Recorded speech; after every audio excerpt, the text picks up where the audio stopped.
Alright, it's time to show off what the Switch 2's mouse controls are capable of. Welcome to the future. One of the Switch 2's defining new features are the mouse controls. Being able to take a Joy-Con 2, put it face down on any surface, and have free motion control is definitely appealing. If you look at the Joy-Con 2, you can see where the camera is that makes this iconic new feature a reality. Now my $450 game console has a feature from the 1980s. Ooh, I'm being pedantic. It is incredibly impressive having mouse controls available on a handheld console. Despite how impressive it is to have this feature packed in, what matters is how many games use it. How many games use this incredible new feature? I don't know, like 5? I'm kidding. 6. When discussing the mouse controls, it's also important to realize that the Switch 2 did not launch with any meaningful first-party implementation of these controls. All you had was the ability to use it on the home screen in eShop and a Nintendo Switch 2 welcome tour, which is literally just a glorified tech demo for $10. This was one of the main games that showed what this Joy-Con mouse was capable of? A glorified tech demo. Even a year after release, there are still not many standout first-party examples of the mouse controls. The main examples are what? Metroid Prime 4 Beyond with mouse aiming, and Star Fox with the first-person mouse-controlled point of view? You're kidding. I mean, while both of these have merit, they are both relatively safe demonstrations of the gimmick. It's strange how Nintendo has not released a meaningful display of these controls yet, unless you count Drag and Drive, which no one should count Drag and Drive. Not even having something like a WarioWare release with dedicated micro games using this control scheme in the first year seems strange. But no matter, since Capcom saw Nintendo's vision for the Switch 2 from day one and took great advantage of it by releasing a year-old game. But before we get into how this game is definitive with the mouse controls of Switch 2, let's dive into what this game really is. Kunitsugami Path of the Goddess is a Capcom published game that was released on July 19th, 2024. A little less than a year later, Kunitsugami became one of Capcom's launch titles on the Switch 2. And here is my physical copy of Kunitsugami, and here are all the tears I'll ever cry. Kunitsugami Path of the Goddess was a digital-only release, unless you were in Japan where it released on a game keycard. This was definitely not ideal, but it seems like an all-digital future is being shoved down our throats whether we like it or not. So if you'll excuse me, I'm gonna go vomit whatever was just shoved down my throat. Hairball.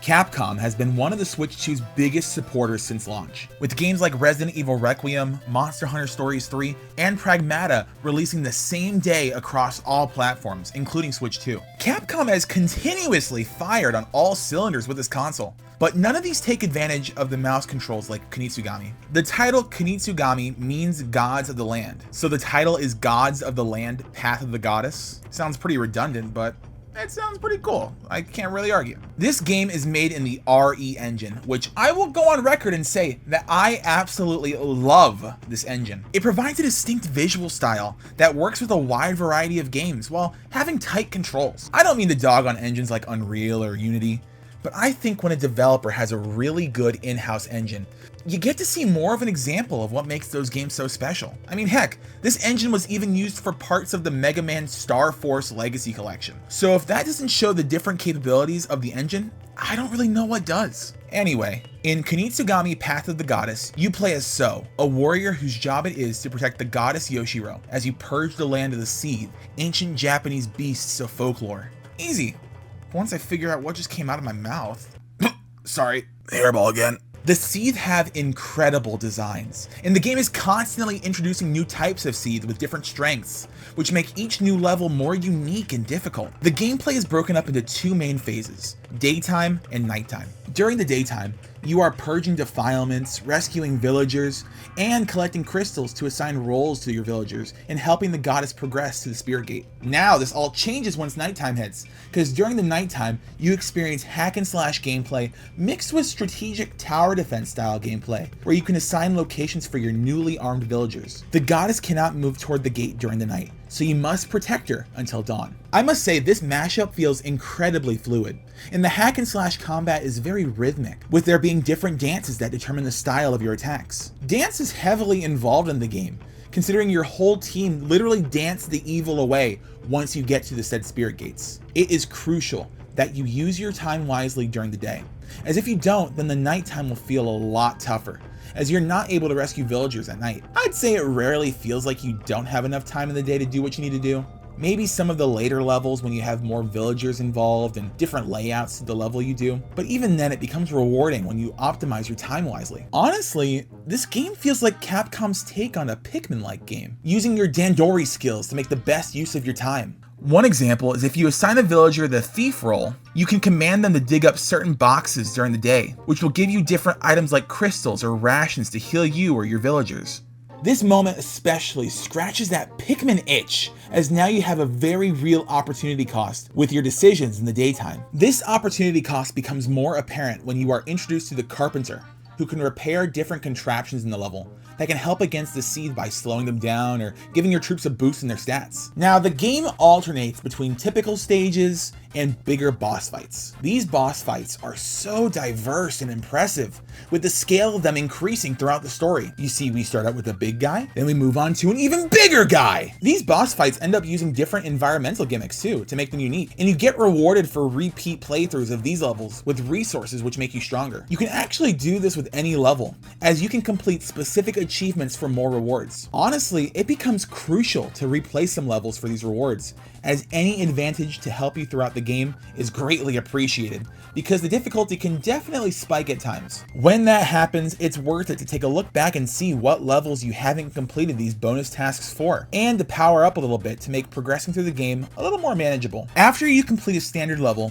you can return to it during the daytime without any time limit, and repair the surrounding area for different items. You can get different items here such as Musubi, which help you upgrade yourself and your villagers in a variety of ways, or just different food items that you can offer the goddess just for fun. That's right, so's a working man who puts food on the table, even if it's the villagers doing all the work for him. Each level has a tent where the goddess resides. This is where you get to offer that food you found, but also where you just get to save the game. Occasionally, the goddess will give you crystals that you can take into your next battle, which is always appreciated. This is also where you get to make upgrades to So and the villagers and customize the way you play. There are a whole slew of ways to progress your characters in the game, such as upgrading So and his capabilities. You can gain new attacks such as a bow and arrow. You can gain access to new dance styles that impact your combat. Where's the hokey pokey? Or you can just upgrade certain aspects of your character, such as how many Suba guards you can have equipped, which grants you access to special attacks that you can perform. You also unlock these talismans that provide certain statuses to you and your team. In addition, you're able to upgrade each of the classes for your villagers, which definitely ups the ante in your favor. All of these upgrades cost Musubi,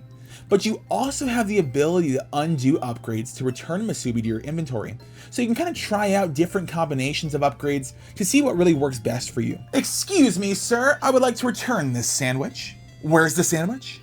I ate it. The game gives you so much to tailor your own experience, and instead of being overwhelming, it feels freeing to be able to progress almost as much as you're willing to work for it. Now, you can play this game on any console. So how do the mouse controls specifically make a difference on Switch 2? Well, the main benefit is when you are trying to assign locations to your villagers. The freedom to place them with mouse-like movement makes the whole experience seamless. The idea of using a joystick to move the villagers is dreadful at best, and you are going to be moving the villagers a lot. So having access to this feature already puts this version above the other consoles. In addition, the mouse controls can be used to control your camera, which also feels very fluid. But even if you don't prefer that, you can still switch between control schemes as needed by simply placing your Joy-Con face down or lifting it back up. I will note, during the boss fights, this feature becomes a little more irrelevant, as you can just press a button to have all of your villagers attack the boss, and another button for them to defend Yoshiro. Even still, at least half of the game is better with this control scheme, so that's nothing to scoff at. Now, comparing it to the other consoles, there will be a slight downgrade graphically, which is expected since we're working on a portable console. But truly, this downgrade is not noticeable enough to hinder your experience, as performance-wise, the game runs pretty well. Now, you might think, if the gameplay is better with a mouse, I can just play this game on the PC and have higher fidelity, like the other consoles. But even then, you are committing to a keyboard and mouse to control everything, and that is not optimal. What makes the Switch 2 so unique is the fact that I can have a Joy-Con in my left hand to use a joystick and shoulder buttons, while holding the right Joy-Con between mouse mode or as a regular controller. This versatility is unmatched for a game with as many moving parts to maneuver like this one has, and the graphical downgrade becomes worth it with this in mind. There are certain levels of the game where So is completely out of commission, so you must rely on your troops to get the job done. So it's crucial that you have the best possible control scheme when this occurs. The fact that this game was present at the Switch 2's launch plays this well and was only $40, makes this a standout title at the start of the console's life. The only drawback is that there is no physical option and is exclusively digital. While that may be a detractor for some, that doesn't reflect the quality of the game itself. Kunitsugami Path of the Goddess is one of the most unique games I have ever played, mashing up multiple genres, using a fantastic game engine, and taking advantage of what makes the Switch 2 so special. If for some reason you have not given this game a try yet, you owe it to yourself to do so. You'll soon realize that the Switch 2 is capable of totally new and unique gameplay experiences, especially when a development team optimizes and tailors their game to any specific console. I can finally stop playing Mario Paint! Now I really live in the future. We live in a dystopia.